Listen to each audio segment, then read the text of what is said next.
Discussion keeps the world turning. This is Roundtable. Hello, everybody, and welcome to a very special Spring Festival edition of Roundtable. I'm Heyang, coming to you from Beijing. And today we're diving into the vibrant celebrations of the Chinese New Year from across the globe, especially how the joy of Chinese New Year is spread across the United Kingdom. Joining me today are two incredible guests. We have Josh Leung, who has been organizing Chinese New Year events in Lancaster, UK for years, bringing the spirit of the festival to the local community. And we also have John Wardle, a talented musician from Liverpool, who's been adding his fusion sound to the celebrations. Welcome, gentlemen. Hello. Hello.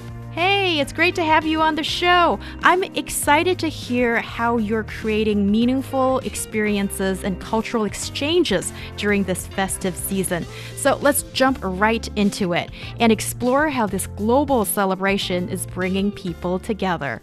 So guys, how do you each personally understand and celebrate the Chinese New Year? And both of you are living overseas outside of China. I bet that experience is different. So let's go to you first, John. Because I've always been outside of China, probably celebrate it in a different way. But for us, it's always try to get time to see family, things like that. I think because I'm coming from a family of musicians, like everyone in the family's doing music or something. And my mum said even when she was growing up in China, because both my grandparents were involved in that, she said she'd spend Chinese New Year with her grandma, uncles and stuff like that. But my granddad, grandma would always be out performing sort of all around that time and it'd be busy. So with us, we try to fit it in whenever we can. But if we can't, especially if the actual Chinese New Year day is on a weekend, because there's always a show or something going on, we end up either celebrating together as a family week before or week after. Wow. What does the Chinese New Year mean to you? I think because we're here, it's a way of identifying with our culture because we're so far away from China. But in a way, we're grateful that we can do shows. I'm doing fusion music now, but Chinese New Year always ends up giving a few opportunities to play traditional music with my brother. And we always enjoy doing a bit of traditional here or there as well. Growing up, I probably should have mentioned that before because we learned music, the traditional Chinese stuff from my granddad. He had a youth orchestra in Liverpool and we'd sort of every Chinese New Year, we'd go and play traditional stuff there with the rest of the other Chinese kids growing up here. And what about for you, Josh? How do you celebrate the Chinese New Year in Lancaster, and what does the festival mean to you? Okay, so we celebrate Chinese New Year through doing some like festival events. Back in the days before us, like Lancaster has not much to do for Chinese New Year. So we decided to organizing the festival ourselves to celebrate friends, family, and everyone in Lancaster. So yeah, we are doing quite a lot, which I will share in the video later on. And just for personally, with me and my friends, on the official Chinese New Year date, we just have some hot pot together. Yeah, to just like have some time together to share the moment. Yes, and Lancaster is a historic city in the northwest part of England, right? To enjoy some of these Chinese celebrations with all these activities with the Chinese theme, then that would be pretty rare. Am I correct in saying that? Is Chinese New Year the time to sort of showcase your heritage in that sense? Yes, it is. As you mentioned, Lancaster is quite a historical place, traditionally, like even before the War of the Roses is well known. To sharing the Chinese culture, to start off, it was a bit weird, but through the years, we decorated the city with the big lanterns. We send out free decorations to businesses. Everyone is just start coming together to see the Lions and Dragons parade during the New Year. Oh, right. So you mentioned the lion dance, right? Yeah, the Lions dance, yes, we have some professionals like martial arts lovers, like the Kung Fu lovers. They are actually from the UK, but some of them went to China to learn the Kung Fu. They are now living in Blackburn, a small city in Lancashire, and they keep practicing Kung Fu and martial arts. Like keep doing the Lions dances like for us every year, and the Lions parade in the city center as well. John, you grew up in Liverpool. So I was born in London, more so grew up half between Liverpool, half between Manchester. Right. Liverpool certainly is a bustling port city in northwest England, and it's the birthplace of the Beatles, right? I wonder if you see these Chinese music celebrations for this festive period as well. Yeah, I think because it's quite a musical city, and I think it's the oldest Chinatown or something in the UK as well, Liverpool. So there's always been links with that. And I think with the youth orchestra, since the 80s, they would have been introducing people to traditional Chinese music as well at a grassroots level. I think because of the music history with the city, people are open to coming and seeing whether it's traditional or fusion. I mean, of course, you're not going to get hundreds of thousands, millions of people coming, but there is a respectable large amount of people interested in coming to see. And I think because of the way Liverpool is, everyone takes pride. So even though it's a Chinese youth orchestra based in Liverpool, a lot of the community very much see it as a part of Liverpool. Yes, indeed. When I was studying in London, I remember there was this massive lion dance parade and certainly all kinds of activities of celebrating, like with the Chinese music concerts and other activities going on in the city when it's the Chinese New Year celebrations. And it's a really great feeling that you can sense all these things that remind you of your own heritage. And I wonder what's the most memorable Chinese New Year experience for you? So for me, it's actually like when I was a child, when I was still back in Hong Kong, I was spending it with my family. I still remember like the day before the Chinese New Year, with my whole big family, like all the cousins, all the uncles, like my grandparents, we're having dinners together and then just enjoy the moment to like sharing with everyone. Like some of them you just really see them once a year. And also after that, me and my family also go to the flower markets. It's a quite a big thing in Hong Kong. It's very crowded. We just enjoy it the most as a family activities every year. Yeah, in our Chinese culture, really, it very much revolves around the concept of family, and especially when it's the Chinese New Year. John, you had something to say here? Yeah, I was just going to say, I mean, growing up, we'd always done the traditional stuff. Both me and my brother were always interested in doing a bit of fusion and how we could do it. And there was one year, I think it was the first year they were doing a light show as part of Chinese New Year in Liverpool. We did like a fusion piece, sort of leaning a bit more towards hip hop, and MC Jin actually ended up rapping over the song that we did. And then it was played during the light show in Liverpool. Well, that's amazing. Yeah, that ended up being the most memorable. Well, I'm obviously a amateur, but I'm a music lover. And yeah, I tend to think that with the Chinese sounds, you kind of know what to expect. But you're absolutely right. The music, even if it's been labeled more or less Chinese, it's got so many different elements to it, and it's constantly evolving too. But it's so fascinating with the lens that you've adopted, that is to look at everything, knowing it's fusion. Yeah, that's just really interesting to me. Yeah, I mean, even with when you listen to the Chinese stuff, if you find some of the older, like what was I forgot the name of the song? It's a Guqin. Is it Jiu Kwang or something? Like the first written music. But you can hear that type of stuff, and then you compare it to the traditional stuff you're hearing from 1700s, 1800s, compare that to the sort of turn of the century, to the traditional stuff that was coming out in the 70s. You can always hear little influences slipping in and out with the Chinese, like the traditional Chinese, and it's just, we've always found that interesting in how we can mix it in other ways. And then also when you go to different provinces and different regions, how madly different the music can be. We've always found very interesting. Absolutely. I listened to one of your songs or the pieces of music that you have come up with, and I was truly mesmerized by it. That track called Incantation. Thank you. It was just such a great joy listening to it, and I could definitely pick up these Mongolian, is it called throat singing? I'm not sure, and I like to check with you, but it was just so cool to hear these really contemporary vibes to it, and then suddenly you hear this really deep singing of Mongolian roots. Is this just one of the many examples when you're infusing all these different elements of music and certainly things that remind us of China? Yeah, me and my brother are always slightly biased towards a Mongolian thing because my grandma's family is actually from Mongolia and then moved down to Guangzhou like years ago, but they were Mongolian. So we always slightly sort of always a bit biased, even though my granddad taught us traditional Cantonese music. We were Mm. always sort of leaning towards a Mongolian sound. And in particular, we found Mongolian, even some of the Xinjiang sounds and that really when you're trying to fuse them together with different, whether it's jazz or rock or even hip hop, it tends to blend a bit better. And it's still got that sort of Chinese sound as well. So yeah, I think we'll always lean towards more of the Mongolian stuff.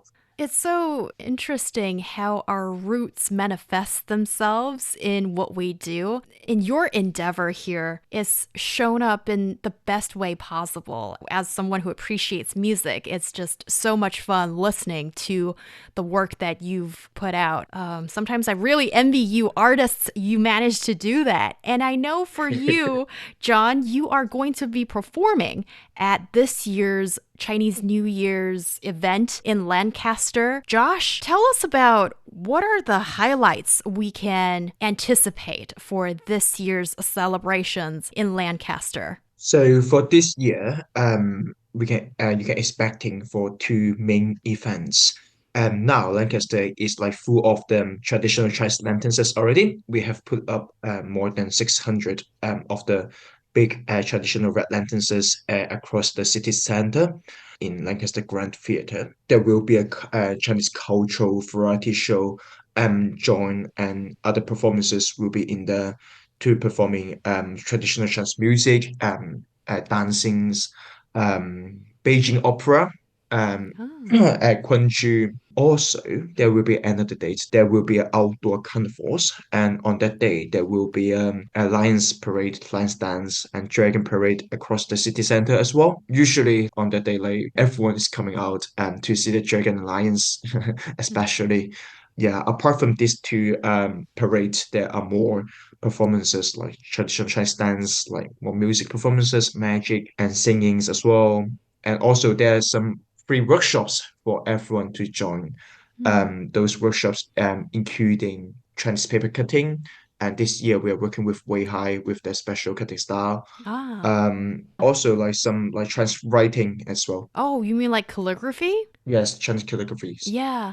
So you have these workshops where people, the local residents, can actually get their hands dirty in learning how to truly get involved with these traditions that, well, in China we kind of take them for granted because that's part of the festival. Yes, we found that as well. So in the first year, we only have the paper cutting and the Chinese calligraphy, but like as on, we have some more like Chinese costume, like photo booth. People can put on the Chinese costume to try it. We put in the small lions dance puppets. Ah. People can try on it, and then we really want to share it with everyone in Lancaster and in the UK as well. More like experience rather than just like people come and just see someone like performing and go. We want to make sure everyone enjoying the festival. We want to make sure everyone is experiencing the festival by something they do because we clearly know that they will last in the memory for the longest. Indeed. Josh, what's prompted you to become an organizer for these Chinese New Year's events? So it was like 4 years ago. It was during the lockdown in the UK, and then me and my team is actually like thinking, what should we do to make um the places more like happy, like, and then we can also like share our culture, because like everyone was very depressed and stressed at the time, and then when the Chinese New Year was coming in a few months, and then we're actually planning to share this culture with everyone because one of the biggest goals or meaning for Chinese New Year is about celebration and reunion. Mm. And I think at that time everyone needs that. So we started that like 4 years ago. And then the reason we keep doing it is because like after the first year we've done it, and then actually like so many like British born Chinese and other Asians people, even like they're from Thai or Vietnamese, they come to us, they say thank you to us, and they say thank you for us for doing it because they haven't celebrated it in the UK for maybe for years. Or even some of the British born Chinese told us like when they was younger they celebrate with their family, but like someone was like or some kids was like stereotyping them or racist them, saying, oh, why are you doing it? or just like make it as a fun. Mm. So um so like after we hearing it, I think like for doing is quite meaningful, at least like for some people. And then we're just trying to keep this tradition going and to make sure like we can share this culture and also celebrating with everyone with all the background from the cultural background, from the race background or the location where they're from. We can still celebrate and then we can still share this culture together. Yeah. Isn't that a lovely sentiment? That yes, this is a Chinese holiday, but it's something that everybody can enjoy. And it's great to get everybody together as well. Really just learn a little bit more about other cultures, considering where you guys are at. And John, you're going to be performing. And this is not the first time you're taking part in the performance of the Chinese New Year in Lancaster. So, have you ever had a moment when your music or performance really helped people from different backgrounds to connect during this celebration?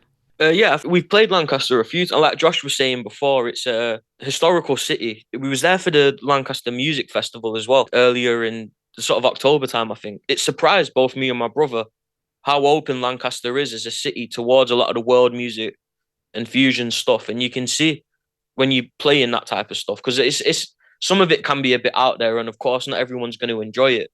But when we're playing those sort of places, it's the connection and you can see the engagement with people. They're just watching you absolutely focused. And then after they'll come and talk to you about it and can talk to you in depth about what you were doing, how they understand it, what was going on. And I think it is very that I think in that way it does really make you realize how what you're doing can connect with people in different ways. But even we played Netherlands a couple of years ago at a festival, and it was like very sort of multicultural, lots of different people there, and the engagement we'd get from different people coming in, and a few people spoke to us after a little bit from different backgrounds, whether sort of some Middle Eastern, North African, and they even what they were saying is they could find similarities with the way we were fusing some of the Chinese sounds to the music that their parents would have shown them growing up and the folk music from their countries growing up. And it's always very special when people can, but in a way that's what you get with music, but people can find something to latch onto with it.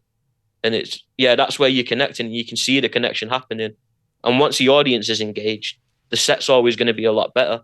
Music has such a powerful force of bringing people together, and especially for you musicians and artists coming together and share these reflections, that is a really beautiful thing in itself. Josh, you're helping introducing Chinese New Year celebrations to a wider audience.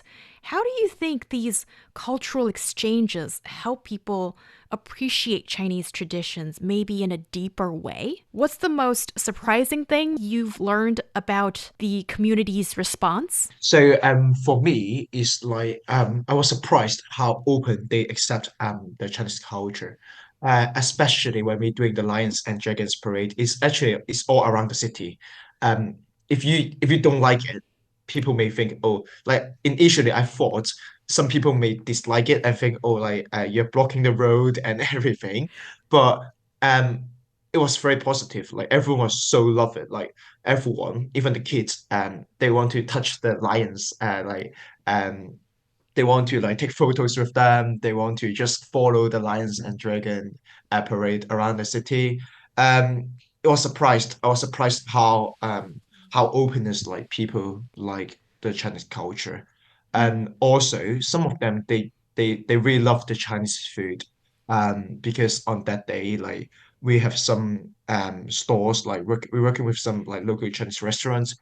They have some traditional like Chinese festival food like fried rice, fried noodles, some of the like festival cakes as well. Mm-hmm. They just love it. Some of them have never tried those like festival cakes before, but the New Year cakes. But they just love it. They just love the taste. They just love um how they're presenting it, and they just love the culture as well. So I was surprised how they love and how they would like to celebrate with us. Yeah, everybody join in, and it's now or never. Well, actually, next year as well, but it's a fantastic opportunity for people to experience new parts of the culture. How do you think these celebrations can help foster cross-cultural understanding in the UK and beyond? You're showing your culture to different people that maybe don't even necessarily even know it exists. And it's sort of showing people that you're there. In a way, it's showing people you're very much a part of the community as well, giving people something to do. And it's, you're engaging in that way with other people. You're introducing them and showing them your culture. And it's always, I mean, racism's coming from not a lack of understanding. When you're doing these things, you're helping people understand your culture, introducing them to it. And I think in a way as well, because Chinese culture generally is so centered around food. If you're giving people good food, they're going to come back. And in that way, it's going to sort of open up to everyone, bring more people in, raise awareness in a way, and end up helping communities come together and engage and join in with each other and things like that.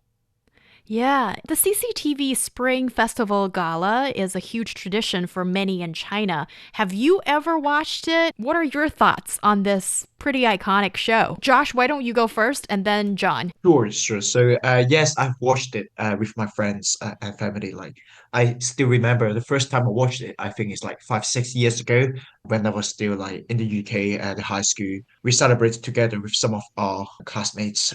We just watched it together. Yeah, it was lovely. And then the show I remember the most is actually from last year or the year before, like special drumming sessions, like the drumming performances, like the passion, the ways they do it. It's just inspired me a lot, and I just love it so much. Great. What about you, John?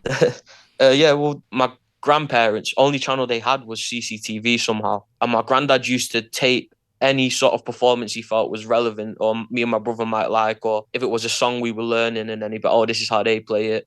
And he'd tape a lot of it onto a little video recorder. We'd go around to his house. It was just hundreds of tapes, whether it was opera, traditional music, or I think sometimes even comedians, I'm not sure. But so we'd always watch CCTV in general, as well as the Chinese New Year stuff. We'd tape it. Or my most memorable one is because growing up, I was a massive Journey to the West fan. I used to love it, that 1980s series or something. Someone brought the DVD of it back from my mum from China. She gave it to me and my brother, and we used to just sit there and watch it all day over and over again. I must have been very young, but the guy that acted as the actual monkey on it come back, I think it was Year of the Monkey, and he'd come back and done like a performance, and there was loads of them, like seemed like hundreds of like monkeys jumping around, doing all like that sort of opera acrobatics and stuff. And I remember as a kid, I thought that was amazing. And then, yeah, probably more recently, I think it was 2016 when they were filming all the, like they'd go to the different regions throughout the program to show what they were doing. And when it got to Mongolia, it just started. They were in like the Mongolian tent, everyone sort of singing and dancing. And I remember that straight away it caught my attention. But the bit with that really, I was like, oh, that's amazing, was when they took the camera outside, thick snow everywhere, and they're all riding on horses, doing all those mad skills, like hanging off the edge of it and stuff, grabbing the scarves and like riding up and down like as fast as you can probably go, and fireworks going off everywhere. And I think that for me was probably quite like a memorable thing. I remember watching that with my mum, and I thought it was amazing. I remember really enjoying watching those segments. Yeah, and also Monkey King, I was one of those kids, possibly just like you, watching the Journey to the West. It has to be the 1980s version, right? That's the one. That's the legit one. As we celebrate the Chinese New Year, what message or wish would you like to share with our global audience, especially those who may be experiencing the festival for the first time? Sure, is to share the happiness moments, and then it's a very good start of a year and a blessing for the year. So I think like reunion and the celebrations is two main messages we should take in Chinese New Year festival. Wonderful. What about you, John? Yeah, I think again, reunion with Chinese New Year is always the most important. But wherever you are, have a look if there's anything happening and enjoy the festivities, have fun and see what's going on. Eat a lot of food. That's the best part. One of the best parts. A huge thank you to our wonderful guests, Josh Leung and John Wardle. Thank you for sharing your experiences and your passions for the Chinese New Year celebrations with us today. Yeah, thanks for having us. Thank you for inviting us. Thank you. And to our listeners, may this new year bring you health, happiness, and meaningful connections wherever you are in the world. Wishing you all a very happy Chinese New Year.